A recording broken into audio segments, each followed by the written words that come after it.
Hello everyone, it's Paul here, and anyway, I have filled up this bed here, and this is a Birdies bed. It's it's 64 inches long by 23 inches wide, and I built this one first because where this was, we had an old bed here that was falling apart. It had the wood was rotting and everything. So because all the dirt and soil was here, we built this one first. And now I built this one. First of all, because this is mud here, I put down fabric cloth. And what I did in the bed is I put down this layer of metal mesh. That'll keep bugs and rodents from digging up from the bottom and getting into your bed. So on top of that, I put this fabric cloth that'll kind of prevent weeds a little bit. But after a while, this fabric cloth will rot away. So I'm going to try something here. I'm going to put a little bit of leaves down, because when leaves fall and stuff like that, it kind of prevents the growth of grass. So I'm going to put leaves down and then cover it up with some bags of river pebbles and river stones and stuff. I've assembled the bed and I've gotten it leveled off pretty good. So I've got it leveled off pretty good here. And anyway, I've got 20 inches between the fence and the edge here. And then, so I can get up into here, I can get to this bed here, I can get to this bed here. Long term is I'll put another one of these along there, and that'll actually be, I'll take the fence down and this will actually be the fence. I actually went ahead and I've got the metal down there. You can see the metal down there at the bottom. That's to keep animals and rodents from digging in there. I went out and bought the cheapest soil I could find, just as a filler to put on the bottom. I put some cardboard down. I put the old rotting wood from the old bed down. And now what I'm going to do is I bought some bundles of firewood. So I'm going to put some firewood down in there and get that started. And then I've got some old mulch from this yard that I will put down on the bottom in the bag and everything else. And then I'm going to go around the yard and just look for yard waste. I'll put a bag of leaves in there, and then I'll probably start finding some soil. I'll probably take some soil from a raised bed over next to the house and put it up, and we'll see how far full we get this. But I'm sure I'm going to need to go back and buy some more soil. Now, we've actually had temperatures get down into the mid and lower 20s, but as you can see, I've got carrot plants that are starting to pop up again. So this bed here is actually pretty active right now. But as you can see, it's sunk quite a bit after we've had about 4 or 5 inches of rain over the last since this. Well, actually no, we've had probably about 8-9 inches of rain since this has been put in. So you can see it's sunk at least 1 inch to 2 inches. This bed over here, we had a rain. Its first rain, we had one inch of rain, and it sunk about 1 inch. So anyway, when the water goes in there, it kind of fills in some spaces and stuff like that. One thing I did do is I actually went in here and put some potato pieces down in the bottom here. So it'll be interesting to see what happens with that. Basically just the ends of the tomatoes cut off. To prepare for this, in the old bed, I had a little line of hose that stuck up here and just basically went around the bed. I actually basically spliced that and ran it inside the raised bed, and I'll just run it up right here, and that'll be the water. They'll provide water. So anyway, let me get started.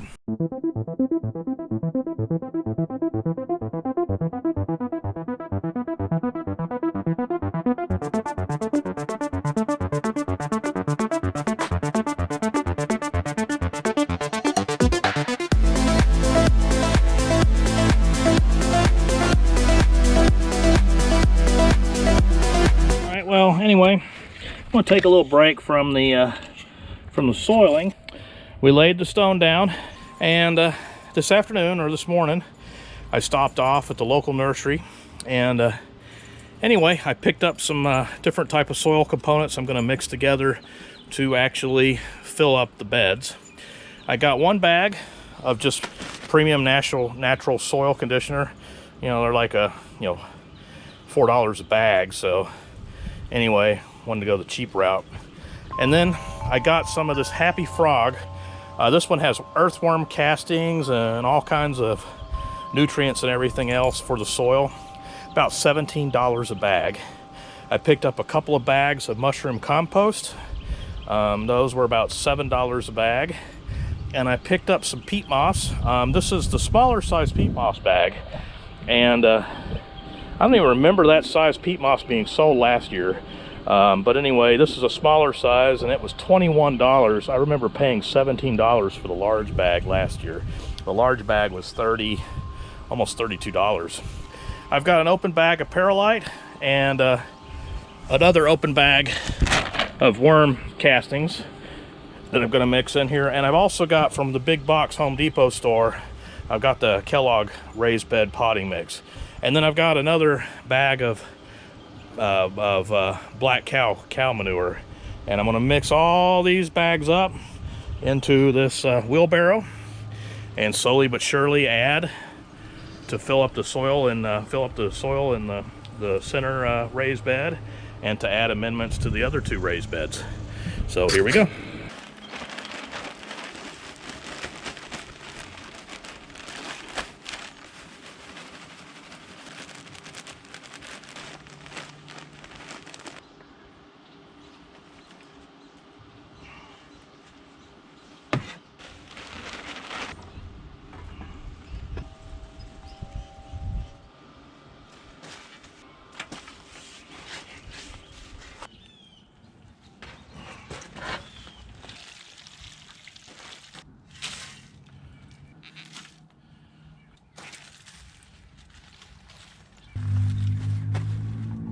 All right, I figure I'll probably put a tomato and a basil plant here, and then probably put the broccoli right here.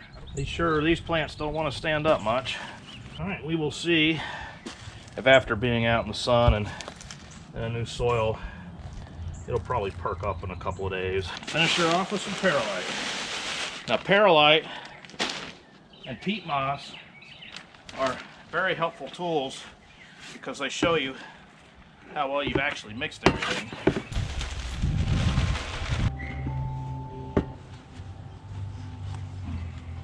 Before I get too crazy outside, I'm going to real quickly kind of add a little bit of nutrients to the soil on the inside here. So let me take these leaves down.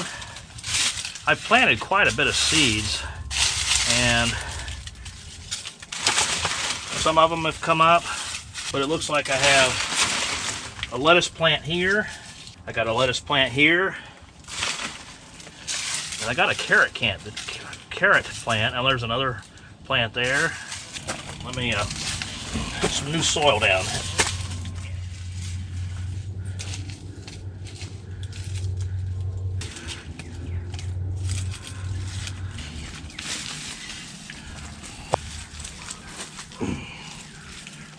So I've done this in 2 beds. I'm going to see if it really helps out.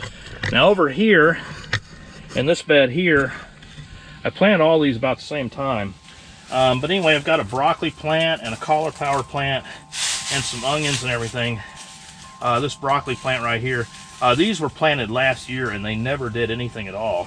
I also had a hot pepper plant here that I can pull out too. Over here, the cucumber plant pretty much took over everything. So I put some onions in late in the season, but this the broccoli plant and the cauliflower plant, they just never took off. So I'm going to do this I'm going to basically fix up the bed on this bed right here and this bed right here. In this bed here, I've got a lot of stuff in here.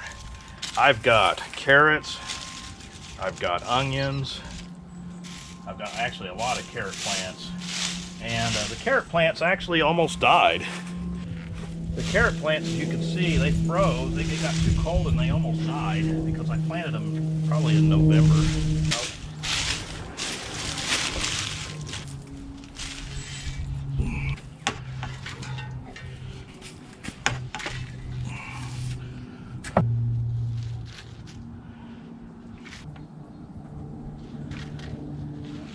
All right, and I'm gonna put these remaining 2 broccoli plants in here. The other broccoli plant right here. So I wetted this bed down with 2 complete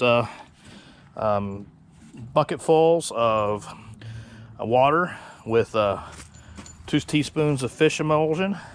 This one here, I just filled up the bucket twice and wetted this one down. There was some fish emulsion solution still left in there, so it got a little bit, but there's no plantings in there, so I'm gonna hold off. I'll basically put that in after I plant. So then where I'm at right here is I'm going to wet this bed down with some fish emulsion.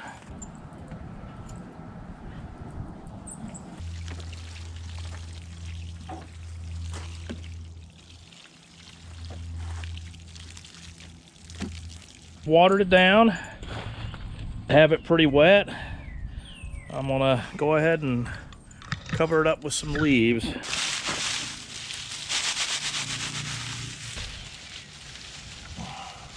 I'm gonna do the same for this bed over here.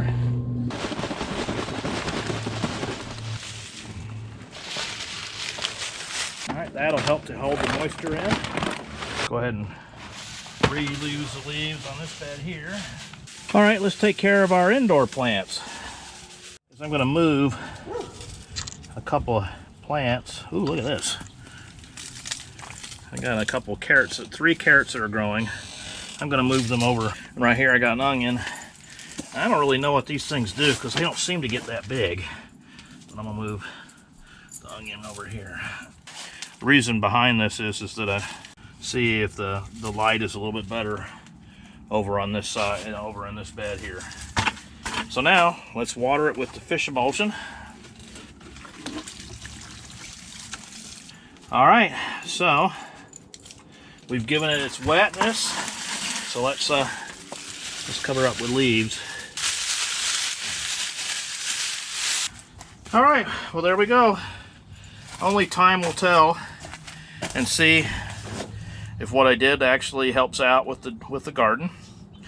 But anyway, again, what I did is inside the greenhouse here, I added a little bit of cow compost, mushroom compost, some new soil conditioner, and then I watered it with fish emulsion.